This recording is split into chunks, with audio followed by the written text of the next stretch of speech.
Ayun, good morning guys. May viewing ulit tayo ngayon kay Sir Marlon naman. Isa din sa nangangaryara dito. So, yun, na-invite niya tayo na mag-visit sa loft niya. Tsaka tingnan ko daw yung mga kalapati niya. So, matagal tayong walang vlogs kasi busy sa work. So, let's go. Kasama ko pa rin si Mustan. Yun, nakarating na tayo kila Sir Marlon, no? Ganda rito guys, mga stock birds niya, ganda oh. Ito pala si Sir Marlon.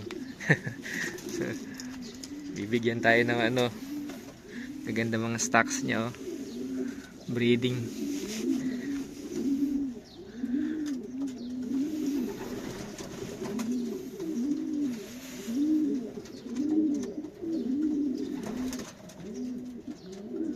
Sir, ano yung usually mga gamit mo na ano dito?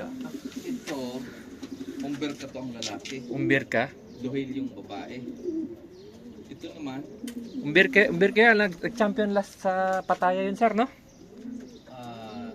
hindi naman. Oo, sa 330 kilometers. Oo. Siya, tapuin na. Maganda ng mga stock birds, oh. Ayan, alasam naman yan. Alasam yan. Ito, umberka rin to. Ito, umberka to yung babae. Ito mga hen section.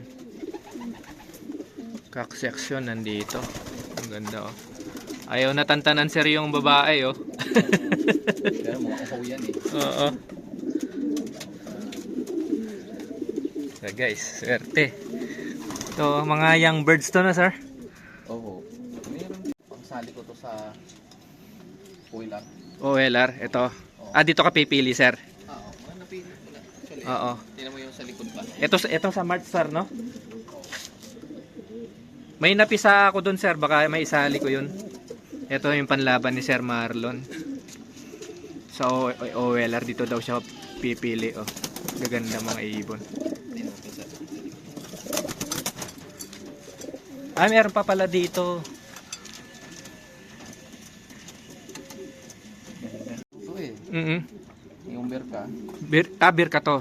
Umberka to. Umberka. Hindi masyado anong bloodline nito kasi nandun yung pedigree. Pero wala yung pares niya sa ngayon, sir? Wala, inalis ko na. Inalis mo na. Ang diskarte kasi, pag ganyan ang sisiw, Oo. hiniwalay ko na yan.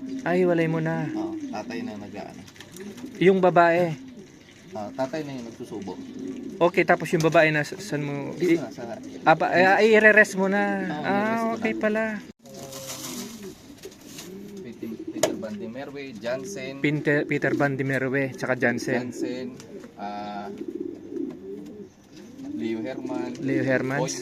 Koymans. Dami din. Koopman. Ito Koopman to. Pumunta dito pala si Koopman, sir, ano? Hindi ko pa alam nun. May mga Koopman picture. yan. Oo. Ito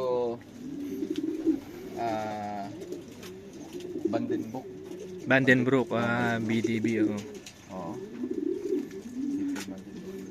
Guys, oh, swerte kinukuha na ni Sir Marlon yung ibibigay sa atin, no?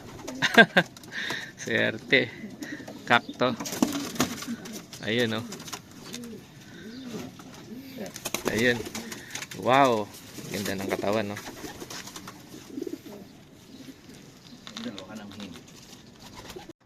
Guys, oh, bibigyan tayo ni Sir Marlon ng kakenhen. Pakaswerte, guys, oh. Ay, si Sir Marlon, binigyan tayo ng kalapate, nakakahiya ako. Tatlo yung binigay niya. Sir, maraming salamat. Dalawang hen, isang kak. Thank you so much. Until our next loft viewing, thank you guys.